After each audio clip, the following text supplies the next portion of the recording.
자, 오늘은 고린도전서 6장 14절로 20절까지 말씀을 중심으로 나의 배우자는 누구인가 라는 제목으로 하나님 말씀을 함께 나누겠습니다. 에베소 5장에는 예수님과 교회의 관계를 남편과 아내의 관계로 설명을 하고 있습니다. 그러니까 남편이 머리고 그의 아내가 그의 지체라고 설명한 것처럼 예수 그리스도께서 교회의 머리 되시고 교회는 그의 지체라고 설명을 하고 있습니다. 그러니까 이 둘의 관계, 예수 그리스도와 교회의 관계는 마치 남편과 아내의 관계와 같고 이 둘의 관계는 평등한 관계, 수평적인 관계라고 말할 수 없다는 얘기입니다. 물론 우리가 이제 남녀의 관계를 그 젠더 관계로서 우리가 남녀 평등이라는 대원칙을 제가 부정하는 게 아니라 성경에서 교회와 그리스도의 관계를 남편과 아내의 관계로 설명을 하고 있다. 그렇다고 한다면 남편과 아내의 관계를 수평적으로만 볼 것이냐 할 때 그러면 그리스도와 교회의 관계도 수평적이냐라고 하는 설명에 우리는 답해야 된단 말입니다. 우리는 예수 그리스도를 나와 수평적인 관계라고 생각하지 않죠. 오히려 뱀이 아담을 유혹하여 선악과를 먹게 함으로 그에게 뭐를 요구했습니까? 이것을 먹으면 내 눈이 밝아 너도 하나님처럼 될 수 있다라고 했죠. 그것을 우리는 인간의 타락이라고 말하고 죄라고 말하죠. 그 얘기는 다른 말로 우리는 하나님이 아니라는 거예요. 하나님이 될 수 없다라는 것이죠. 곧 예수 그리스도는 하나님의 본체 형상이라고 했으니 하나님이세요. 우리는 그의 피로 산 교회입니다. 우린 피조물이에요. 그가 우리의 머리고 우리가 그 몸의 지체라고 하여 평등한 관계, 수평적인 관계라고 우리는 생각하지 않아요. 물론 예수 그리스도께서 지극히 겸손하셔서 육체를 입고 오셔서 죄인의 모습으로 죽기까지 복종하셨지만 이것은 그분이 아버지 뜻대로 겸손하셨고 아버지 뜻대로 죽기까지 복종하신 것이지 우리보다 하등하다 혹은 우리와 수평적인 관계다라고 볼 수는 없단 말입니다. 그래서 우리는 예수 그리스도에 대하여 주님, 주여라고 하는 표현을 쓰는 겁니다. 주라고 하는 건 주인이란 표현이죠. 주인과 종의 관계가 수평적이지 않고 상하 관계가 있는 것처럼 우리는 예수를 우리의 믿음의 주로 인정하는 것은 그가 우리의 주인이시다, 우리의 머리시다라는 의미가 있는 거예요. 그러니까 남녀 관계는 수평적일 수 있을지 모르지만 남편과 아내의 관계는 수평적이라는 개념이 어울리지 않습니다. 각각의 역할이 다르다라는 의미로 우리는 이해를 해야 됩니다.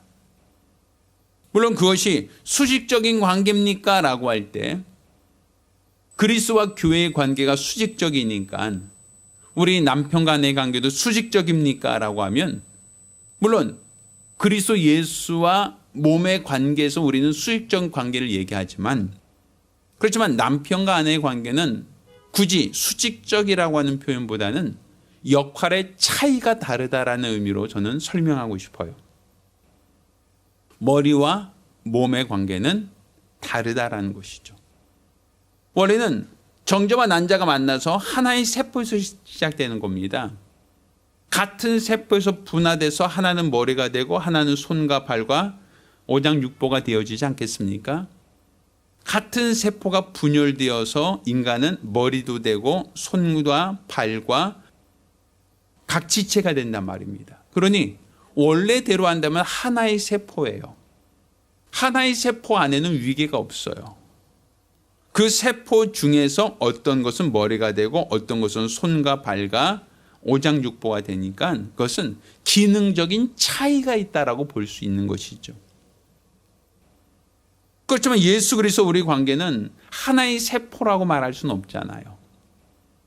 그러니 우리는 예수 그리스도께 대해서는 그가 머리다, 우리는 그의 지체다라고 하는 것은 남편과 아내의 관계에서 남편의 역할과 아내의 역할이 다르다라는 의미로서 우리는 충분히 이해할 수 있다라는 거죠. 이것을 저는 수직적이라는 표현보다는 역할의 차이가 있다, 역할이 다르다라는 의미로서 생각할 수 있을 것 같습니다. 머리는 생각하고 판단하고 결정하는 역할을 하죠.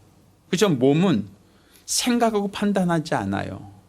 머리가 생각한 대로 손과 발이 움직이고 머리가 판단한 대로 우리가 몸이 움직일 뿐이지, 그것이 수직적인 관계라는 개념보다는 역할이 다르다, 차이가 있다라는 의미가 될 수 있을 것 같습니다.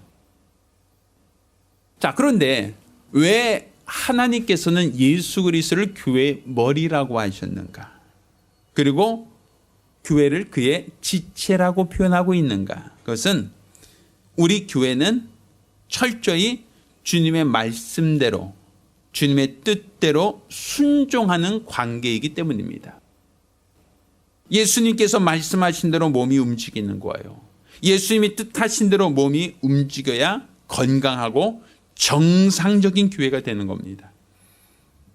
만약 주의 말씀과 무관하게 교회가 움직이고 주의 말씀과 무관하게 교회가 행동을 한다면 그것은 결코 올바른 교회, 건강한 교회라 할 수 없단 말입니다. 머리가 사랑하라 했으면 몸은 원수라 할지라도 사랑해야 되는 거예요. 머리가 용서하라 했으면 몸은 7번에 70번이라도 용서를 해야 되는 거예요. 머리가 땅끝까지 복음을 전하라고 하셨으면 몸은 부끄러움이 있고 또 수치함이 있고 시간이 없다 할지라도 머리가 지시한 대로 순종하여 복음 중재자로서 그 역할을 감당해야 되는 겁니다. 이렇게 머리와 몸이 각각 따로가 아니라 머리가 생각하고 판단한 대로 몸이 움직일 때 이것을 우리는 건강하다라고 말하고 건강한 교회라고 말할 수 있는 겁니다. 자, 이렇게 남편과 아내의 관계, 곧 교회와 그리스도의 관계를 하나님이 이해할 수 있도록, 알 수 있도록, 깨닫게 할 수 있도록 하나님은 가정을 만드셨다.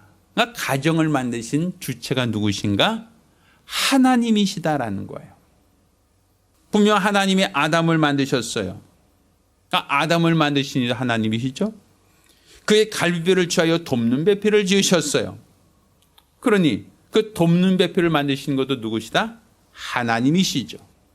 또 그를 아담에게 이끌고 와서 둘이 한 몸을 이룰지니라 하셨어요. 여기서 가정이 시작되는 거예요. 그러니 가정을 만드신 것도 누구시다? 하나님이시다. 왜? 하나님이 짝주신 것을 사람이 나눌 수 없느니라 하셨죠. 그러니까 하나님이 짝주셨다라는 것으로 우린 가정의 시작이다라고 말하는 거예요. 그러니 여기서 짝짓는다라고 하는 것은 아담이 선택했다의 개념이 아니라 하나님이 짝지어 주셨다라는 개념으로 우린 이해를 해야 되는 겁니다. 그러면 하나님이 짝주신 대상이 누구인가? 바로 예수 그리스도의 신부로서 우리를 예비하셨고 창조하셨고 예수 그리스도의 돕는 배필로서 우리를 짝져 주셨다라는 건 우리는 알 수 있죠. 그래서 예수께서는 아버지가 짝져 주신 우리를 그의 돕는 배필로 삼기 위하여 이 세상에 오신 것이고 우리가 죄로 말미암아 마귀에게 팔렸을 때 예수께서는 아버지의 뜻을 이루시기 위하여 하나님이 정하신 뜻대로 우리를 돕는 배필로 삼기 위하여 속전을 주고 우리를 죄 가운데 사신 겁니다. 마치 결혼 지참금을 내놓고 종으로 팔린 자를 다시 되사오신 겁니다. 그런 말미암아 예수 그리스도께서는 우리를 그를 돕는 배필로 삼기를 원하셨고 하나로 연합하기를 원하셨다라고 볼 수 있는 거예요. 그 성경은 요한복음 15장 이와 같이 얘기합니다. 내가 너희 안에 거하고 내 말이 너희 안에 거하면 무엇이든지 원한 대로 구하라. 성경은 이와 같이 우리가 그리스도 안에 거하는 것과 그의 말씀이 우리 안에 거하여야 한다라는 걸 설명하고 있어요. 이걸 우리는 연합이라고 말합니다. 머리와 몸이 한 몸을 이루고 있을 때 건강한 것이지, 만약에 그 머리와 몸이 분리되어진다, 나뉘어진다라고 하면 우린 그것을 죽음이라고 얘기해요. 과거 우리 조선시대에는 사형 판결 중에서 망나니들이 칼춤 춘다라는 표현이 있었죠. 그러니까 목을 잘라서 머리와 몸을 분리시키는 것. 이거 망나니들이 막걸리를 칼에다 푹 뿌려가면서 이제 목베임 당한다라고 하죠. 우리 양화대교 옆에 절두산이라고 하는 그 순교 성지가 있어요. 거기가 절두산이라고 하는 이름이 붙은 이유가 뭡니까? 절두산. 머리가 단절되었다는 의미죠. 순교자들이 많이 순교했던, 그러니까 한강 모래사장 앞에서 그 당시 예수 믿는 사람들이 목베임을 당한 곳을 절두산이라고 한 거예요. 순교자죠. 그러니까 머리와 몸을 분리시키면 사람은 반드시 죽는다라고 볼 수 있는 거예요. 이것처럼 그리스도와 그의 교회도 머리와 몸의 관계라는 것은 나뉘어질 수 없다. 분리할 수 없다. 머리가 생각한 대로 몸이 움직여야 건강한 교회다라고 볼 수 있는 것이죠. 그러니 우리가 가진 이 신앙은 하나님이 짝져 주셨다. 누구와 누구를? 예수 그리스도와 교회를 짝져 주셨고 머리와 몸의 관계로 하나님은 연합하기를 원하셨다라는 거예요. 그러니 너희가 내 안에 거하고 내 말이 너희 안에 거하면 무엇이든지 원하는 대로 구하라. 그리하면 이루리라. 너희가 내 안에 거하고, 그러니까 우리가 예수 안에 거하고 그의 말씀이 내 안에 거하여야 된다. 그러니까 연합해야 된다는 거예요. 우리가 예수 안에 거한다는 것은 그의 구원 안으로 들어가야 한다는 거예요. 그의 핏값으로 사셨으니, 그가 값주고 사셨으니 우리는 예수의 것이 되어야 된다는 것이죠. 하나님이 우리를 돕는 배필로 주셨다 할지라도 우리가 그와 연합되기 위해서는 과거 죄 가운데서 분리되어 예수의 것, 예수의 소유가 되어야 된다. 그분의 것, 값주고 사셨으니 그분의 것이 되어야 돼. 그분 안으로 들어가야 되는 거예요. 예수님이 값주고 사셨으니까 우리가 그분의 것이다. 그분의 소유다. 그분의 안에 거하여야 된다라는 것이죠. 그분의 영향력 안에, 그분의 소유로서 그분의 영향력 안에 들어가 있는 것을 우리는 구원받았다, 죄사함받았다라고 얘기하는 거죠. 또 우리가 구원받았습니다, 죄사함받았습니다라고 하면 내 말이 너희 안에 거하고, 우리가 구원받았다라는 것은 이제 내가 죄사함받았다, 우리가 죄 가운데서 값주고 그분이 사셨다라는 것으로 끝나는 게 아니라 이제 그분의 말씀이 내 안에 거하여야 완전한 연합이 되는 거예요. 여긴 다른 말로 주의 말씀이 우리 안에 항상 명령이 되어야 된다는 거죠. 마치 머리가 생각한 대로 몸이 움직이는 것처럼, 머리가 판단한 대로 몸이 움직이는 것처럼 그분의 말씀이 내 안에 있어서 나를 움직이게 해야 된다는 거죠. 그게 바로 연합이에요. 그게 바로 그의 말씀대로 순종함으로써 우리가 그를 돕는 자, 돕는 배필의 역할을 감당하는 것이다 라고 볼 수 있는 겁니다. 그러니까 그가 나를 값주고 사셔서 그가 나를 소유 삼으셨으니 내가 그분의 것으로서 그분 안에 거하는 것이고, 내가 그가 갑주사신 그분의 것으로서 그분 안에 거하기에 그분의 말씀이 내 안에 거하여야, 그래야 내가 그분의 뜻대로 순종하고 그분의 뜻대로 살 수 있는 거죠. 예전에 제가 잘 아는 그 집사님 한 분이 목수였어요. 근데 그 목수로서 일을 하시다가 공장에서 기계를 잘못 다루셔서 손가락이 단절됐어요. 큰 사고죠. 그래서 그분이 사고 났다는 얘기 듣고 제가 병원으로 급히 신방 갔던 기억이 나는데, 병원에서 이제 그 절단된 손가락을 가져오라고 해서 그걸 가지고 이제 손가락을 다 미세 어떤 그 붙여놨더라고요. 근데 그것을 시행할 수 있는 병원, 미세 접합을 할 수 있는 그 병원을 찾아서 그 병원에서 입원하면서 치료를 받으셨는데, 그냥 손가락을 그냥 순간 접착제로 그냥 이렇게 딱딱 붙여놓는 게 아니에요. 그냥 이렇게 손가락을 붙여놓는 것으로 끝나는 게 아니라 혈관을 다 이어야 돼요. 그래 피가 통해 사니까. 또 뼈를 붙여야 돼요. 뼈 단절됐으니까. 혈관도 이어야 돼요. 그것만이 아니라 신경도 연결시켜야 돼요. 신경이 연결되어 있지 않으면 움직이지 않아요. 그러니까 수술이 잘못되면 붙여놨는데 이게 썩어요. 분명 몸에 붙여놨는데 이것이 움직이지 않아요. 움직이지 않고 이것이 그냥 붙여놨는데 수술이 잘못되면 감각이 없고 움직이지 않으면 이것은 점점 썩어 들어갑니다. 나중에 다시 잘라야 돼요. 그래서 수술할 때는 반드시 그냥 뼈를 붙이고 살만 붙여놓는 게 아니라 핏줄을 연결시키고 그리고 신경도 다 연결시켜야 돼요. 그래야 그 신경이 연결돼야 그 손가락이 다시 움직일 수 있어요. 마찬가지예요. 우리가 주님 안에 거한다는 것은 이렇게 단절되어 있는 손가락을 붙이는 것 같은 거예요. 그냥 뼈를 붙여놓고 살만 그냥 꼬매놓은 거로 끝나는 게 아니라 혈관이 붙어 있어야 되고 신경이 붙어 있어야 되죠. 신경이 붙어 있다는 건 뭐예요? 머리가 생각한 것을 신경이 따라 움직이면 손이 그 명령을 따라 움직일 수 있죠. 손이 움직여야 될 거 아닙니까? 의족이 아닌 이상. 만약에 붙여놨는데 손가락에 움직이지 않는다라고 하면 수술 잘못된 거죠. 완전하지 않죠. 그러니까 우리가 예수 안에 거한다라고 하는 것은 그분께 그냥 붙여만 놨다, 모양만 갖다 놨다가 아니라 피가 통해야 되고 신경이 통해서 머리가 명령한 것이 손가락까지 전달돼서 손가락이 필요할 때 움직일 수 있게 해야 된다. 그러니까 내가 예수 안에 거하고라는 것은 그분을 나에게 접합시켜 놓는 거예요. 끊어진 나를 붙여놓는 거예요.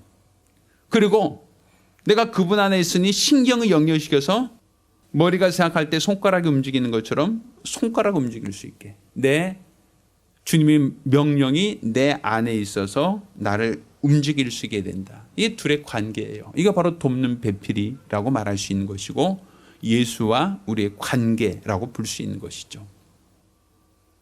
자, 그런데 우리가 이와 같이 값주고 사신 바 되었다. 너희는 내 것이다 라고 하셨고 내 말이 너희 안에 있어야 된다 라고 얘기하셨어요. 이것을 짝져주시니가 누구시다? 하나님이시다 라고 볼 수 있죠. 그런데 오늘날 가장 큰 문제는 하나님이 짝져주신 게 아니라 내가 선택하려고 한다는 거예요. 내가 원하는 자로 내가 취하려고 한다는 것이죠. 그러다 보니 내가 예수와 연합되어져서 그가 머리가 되고 내가 그의 지체가 되어야 되는데 내가 머리가 되려고 해요. 그리고 내게 필요한 것을 내가 선택하려고 한단 말이에요. 난 머리가 아니고 지체가 되어야 되는데 내가 머리가 되려고 해요. 그러니까 내가 머리니까 내가 필요한 것을 내 몸에 붙이려고 한단 말이에요. 어떤 이는 재물을 좋아하죠. 물질을 좋아해서 재물을 내 몸에 붙이려고 해요. 어떤 이는 세상의 명예와 권력을 사랑하여 명예와 권력을 내 몸에 붙이려고 해요. 내 것이 되게 하려고 하죠. 세상의 행복과 세상의 것을 내 몸에 붙이려고 합니다. 내가 머리가 돼서 내가 원하는 것을 내 몸에 붙여 내가 한 몸이 되게 하려고 한단 말이에요. 돈을 벌어서 돈을 내 것으로 삼으려고 하고, 또 명예와 권력을 내 것으로 삼으려고 하고, 세상의 것을 내 것으로 삼으려고 한단 말이에요. 그러니까 세상에 좋은 것, 세상에 아름다운 것, 세상에 즐거운 것들을 다 내 몸에 붙여서 내가 그것을 주인 되려고 한단 말이에요. 그 모든 것들에 내가 주도하려고 한다는 얘기죠. 성경이 그와 같은 모습을 뭐라고 표현하고 있는가? 자, 15절 말씀, 고린도서 6장 15절입니다. 너희 몸이 그리스도의 지체인 줄 알지 못하느냐라고 되어 있어요. 우리가 예수가 머리고 우리가 그의 지체란 얘기죠. 내가 그리스도의 지체를 가지고 누구의 지체? 창기의 지체를 만들겠느냐. 그 얘기는 뭡니까? 창기와 합한 자는 저와 한 몸인 줄 알지 못하느냐. 일러스되 둘이 한 육체가 된다 하셨나니. 16절에. 창기와 합한 자는 저와 한 몸이다 라고 되어 있죠. 그래서 말하는 창기라고 하는 것은 쾌락을 말하는 거예요. 즐거움을 말하는 거예요. 내가 세상의 즐거움, 세상의 아름다움, 세상의 낙을 위해서 한 몸이 되고자 한다. 그러면 우리는 그로 말미암아 창기와 연합하여 한 몸이 된다.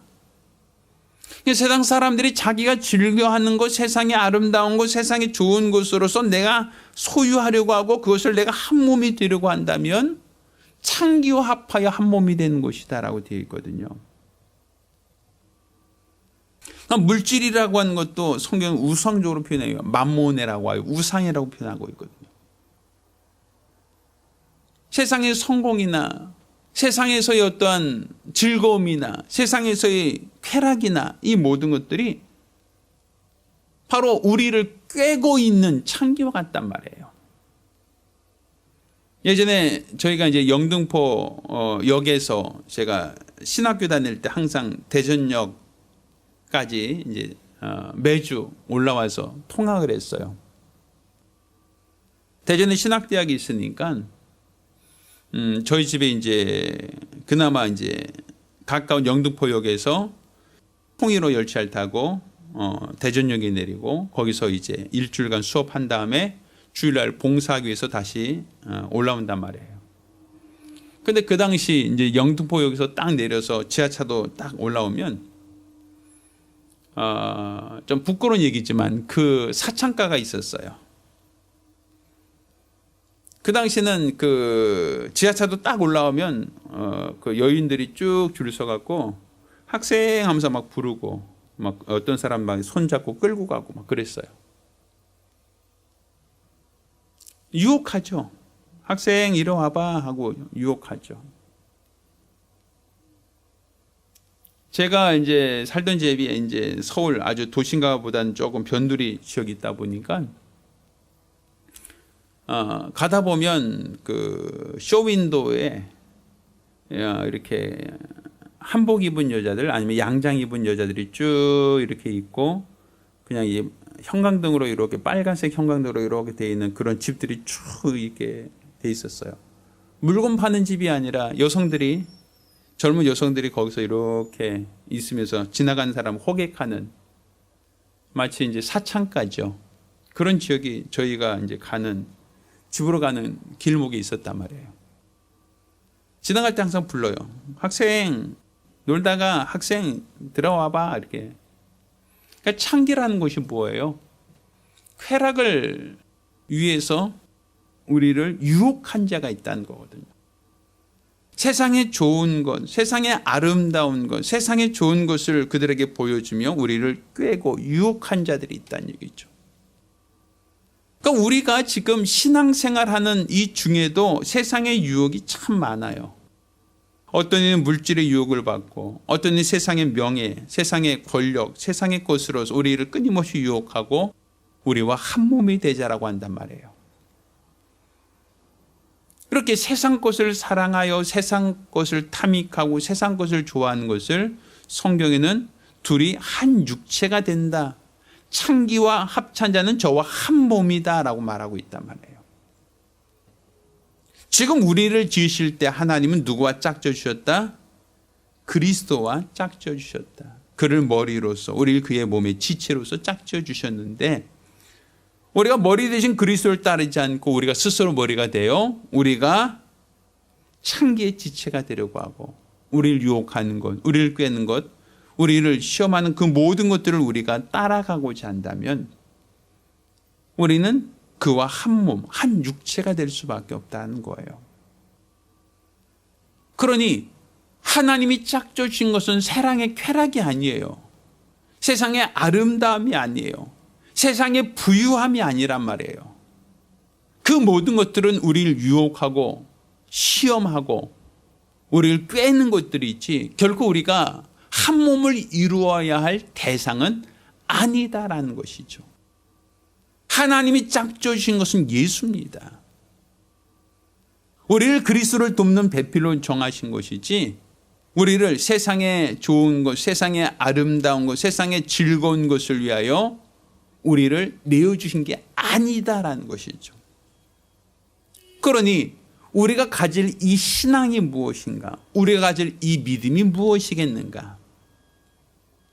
결국 우리는 그리스도 예수께서 속전을 주고 우리를 값주고 사셨으니 우린 그분의 것이 되어서 그분 안에 거하는 것이고 이제 그분 안에 거한다면 마치 신경을 연결시켜서 머리가 지시한 대로 손과 발이 움직이듯 그의 말씀이 우리 안에 들어와야 된다. 그래야지 우리는 비로소 연합되었다라고 하는 겁니다. 하나님께서는 이렇게 연합되었다는 그 증거, 증표로서 우리 안에 성령을 보내주신다라고 되어 있어요. 그러니까 성령이 우리 안에 내주하신다라는 것이죠. 그러니까 지금 우리가 영혼이 떠나면 사람 몸이 죽죠. 그러니까 영혼이 몸 안에 있어야만 우리가 지금 살아서 움직일 수 있잖아요. 그것처럼 예수 그리스도와 한 몸이 되었다.